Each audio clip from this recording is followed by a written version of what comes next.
Right now, the city of Bozeman and local businesses are preparing for a ban on single-use plastics after voters approved it. Montana Free Press reporter Isabel Hicks is following this closely and joins me today via Zoom to talk about her article on the topic, the impacts of the ordinance, and the questions still surrounding it. Isabel, welcome. Thank you so much for joining me for this.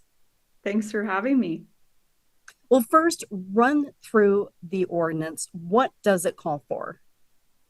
Specifically, the ordinance will ban single-use plastic carryout bags like the ones that you get at the grocery store, styrofoam containers used for takeout, styrofoam packing materials like packing peanuts, and it will also make plastic straws and stirrers only available upon customer request.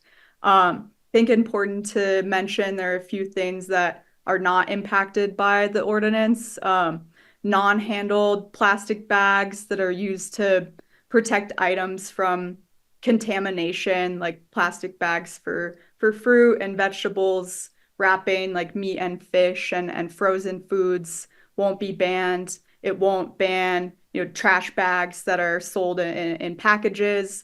It won't ban plastic water bottles. All right. And talk about the alternatives here. Sure. The alternatives to single-use plastic bags for grocery stores, that's paper bags and cardboard boxes.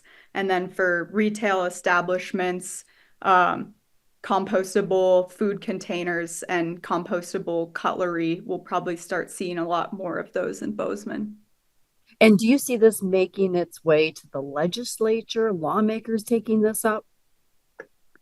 Yeah, so I guess a bit of background. The 2023 Montana legislative session, the legislators actually passed a bill that banned local governments and citizens from regulating single-use plastics. Is referred to as kind of a ban on bans, and that was passed into law, and it was actually challenged in court by Cottonwood Environmental Law Center, who was behind getting the plastics ban on the ballot.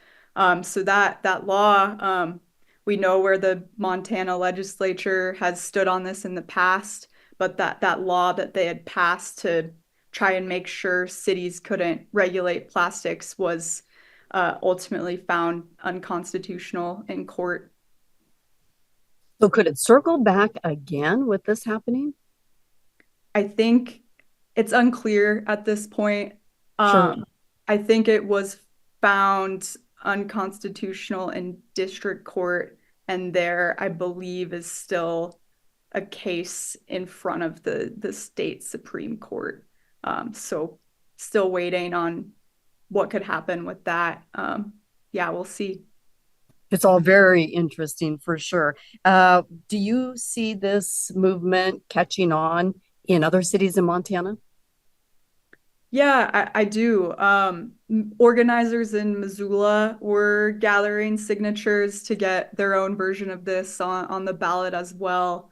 That was actually derailed by the windstorm that they had in July, so they Mhm. didn't end up getting enough signatures to make it on the ballot. But I think in future years that they will definitely try, now that cities are able to, have the ability to regulate single-use plastics. I see more cities bringing this up as a ballot initiative.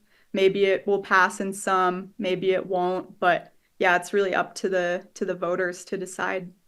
All right. Well, and as we wrap up, what kind of feedback are you getting on your story?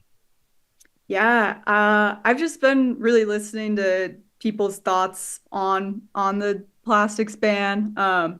People have been, commenting what their personal opinions on this policy are. Some people think it's a good policy. Others think it's burdensome and won't help. I think in general, again, people are a bit confused what the ban will look like and how enforcement will work. And yeah, the general message I've been receiving is we just need more direction from the city at this point.